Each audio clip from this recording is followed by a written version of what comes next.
एक विद्यार्थी पुन्हा होता, त्याच बॅचमध्ये एक विद्यार्थी पुन्हा होता. असे 3 विद्यार्थ्याची एक बॅच होती. 3 विद्यार्थ्याची एक बॅच होती. आता पहा गंमत कशी आहे.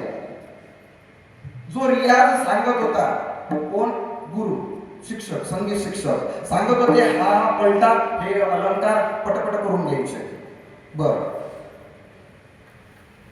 3 पैकी एक विद्यार्थी असा होता की ज्या ज्या ठिकाणी आपल्या गुरुचे, त्या गुरुजीचे कार्यक्रम राहायचे मोठे मोठे, त्यांच्या सोबत त्यांची बॅग घेऊन, त्यांचे ते हार्मोनियम घेऊन सोबत राहायचं. त्याच्या 4 व्हीलर मध्ये 24 तास, 4 व्हीलर मध्ये 24 तास.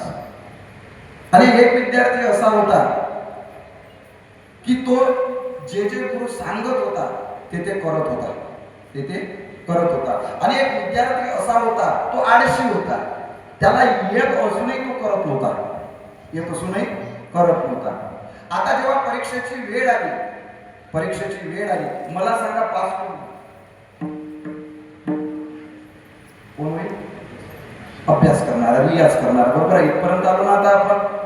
मग जो त्या गुरुसोबत फिरत होता, त्याचा गैरसमज असा होता की संतान त्या गुरुच्या संगतीत राहू त्यांचे काम ऐकू किंवा त्यांच्या स्टेजवर बसू एक दिवस त्यांच्यासारखा आपणही, त्यांच्यासारखं आपणही. जो विद्यार्थी अभ्यास करत होता त्याला असं वाटत होतं की आज मी उद्या करू, पण जो करत होता तो रेग्युलर प्रॅक्टिस करत होता. याचा अर्थ असा आहे की एक विद्यार्थी म्हणतोय की मला फक्त संगती लाभली, पण काही कामाची नाही, कारण कर्माची जोड नाही.